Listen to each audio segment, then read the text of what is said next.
মোহামেডান স্পোর্টিংয়ের এই আক্রমণ থেকে অ্যাডিশন এবং তারপর শেষ মুহূর্তে ইসরাফিল বলের গতিপথটাকে ঘুরিয়ে দেন, তারপর একটা গোল পরিশোধ করে বিরতির আগে। দুর্দান্ত একটা এফোর্ট ছিল এই জায়গায় ওই রাজেশ দাস দুর্দান্ত একটা काटो क्या अभी काटो? आप नहीं रुक जाओ।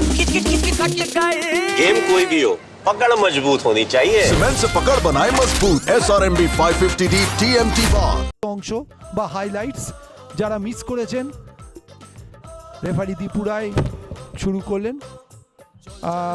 এইখানে মোহামেডান স্পোর্টিংয়ের প্রথম সুযোগ এসেছিল, যে সুযোগ থেকে কিন্তু গোল আসে। দূরপাল্লার শট ছিল একটা এরিয়ান্সের রাজেশ দাসের, সেটা কিন্তু বার উঁচিয়ে মাঠের বাইরে চলে যায়। মোহামেডান স্পোর্টিংয়ের এই আক্রমণ থেকে অ্যাডিশন এবং তারপর শেষ মুহূর্তে ইসরাফিল বলের গতিপথটাকে ঘুরিয়ে দেন দেখুন, এবং যে কারণে গোলটা আসে এবং এই গোলের সুবাদে এক গোলে এগিয়ে যায় মোহামেডান স্পোর্টিং। ইসরাফিল দেওয়ান তার প্রথম গোল এবং মোহামেডান স্পোর্টিংয়েরও প্রথম গোল। এবং তারপর একটা দূরপাল্লার শট ছিল এই জায়গায়, কিন্তু আমরা দেখলাম অয়ন রায় দুর্দান্ত একটা সেভ। এটা হচ্ছে সেই দ্বিতীয় গোল যেটা আত্মঘাতী গোল হয়েছে। সৌরভ দাশগুপ্ত ক্লিয়ার করতে গিয়ে নিজের গোলের মধ্যে বল ঢুকিয়ে দেন এবং যার সুবাদে মোহামেডান স্পোর্টিং 2-0 গোলে এগিয়ে যায়।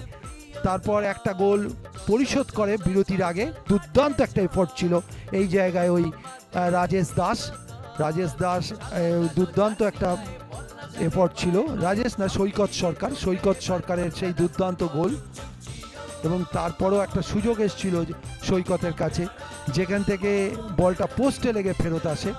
এরপর মোহামেডান স্পোর্টিংয়ের কাছে একটা সুযোগ এসেছিল, কিন্তু ডিফেন্স এরিয়ান্সের সেই যাত্রায় পরিত্রাতার ভূমিকায় অবতীর্ণ হয়। দ্বিতীয়ার্ধে কিন্তু প্রথম থেকে এরিয়ান্সের একটা আক্রমণ ছিল, এরিয়ান্স অনেকগুলো কর্নারও পেয়েছিল, কিন্তু মোহামেডান স্পোর্টিং বিক্ষিপ্ত লগ্নে তখন আক্রমণ করেছিল। এবং তারপর সেই হলুদ কার্ড হয়, সেখান থেকে আক্রমণের বাসকে এই জায়গায় কিন্তু নিজেই যদি বলটা রাখতে পারতেন তাহলে হতে পারতো। কিছুটা খেলার মধ্যে একটুখানি নিয়ম বহির্ভূত কিছু ঘটনা ছিল, যেখান থেকে হলুদ কার্ড হয়েছে। দূরপাল্লার শট, দু দলের দুই গোলরক্ষককে আমরা দেখি এবং এই জায়গায় একটা সেন্টার যেখান থেকে একদম ফ্রি হেডার ইসরাফিল দেওয়ানের ওই কিমার সেন্টার থেকে কিমা অ্যাসিস্ট করে এবং দেখুন কোনো খেলোয়াড় ছিল না। দুর্দান্ত একটা এফোর্ট এবং খুশি মেহরাজউদ্দিন ওয়াডু যে এই গোলটা পাওয়ার পর স্বস্তিদায়ক গোল। এটা 3 নম্বর গোল মোহামেডান স্পোর্টিং দলের এবং ইসরাফিলের 2 নম্বর গোল।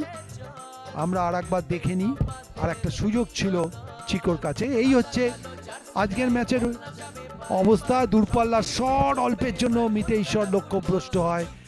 Extra time.